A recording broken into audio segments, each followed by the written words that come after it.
كان السوق الشعبي مكتظا بالناس والضجيج يملأ الأجواء. تجمهر الباعة مع منتجاتهم المختلفة من الفواكه، الخضروات، وحتى القات الذي يعتبر جزءا من نمط الحياة الاجتماعية في اليمن.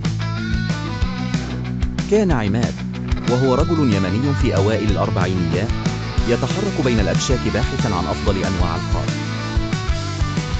وقف عند أحد البائعين الذي كان يتحدث بحماس عن جودة بضاعته، مؤكدا أنها الأفضل في السوق.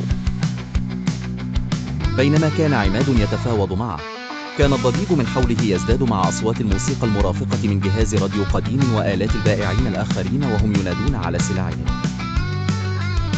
قرر عماد أخيرا بعد جولة طويلة من الشراء والمساومة أن يشتري كمية من القات بعدما تأكد من نضارته وجودته. وضع النقود في يد البائع الذي ابتسم له قائلا: ستذكرني أسبوعا كاملا بهذا القات. أكمل عماد جولته في السوق يشعر بالرضا عن مشترياته، واستمع إلى الضميم وضجيج الحياة من حوله. توقف قليلا عند دكان صغير واشترى بعض الفول وقطع الخبز ليتناولها مع الشاي عند عودته إلى المنزل. كانت هذه الجولة اليومية في السوق جزءا من روتين عماد الذي يستمتع بوجوده وسط الناس وضجة السوق، حيث يجد التواصل والحديث مع البائعين والمتسوقين جزء من نسيج حياته اليومي.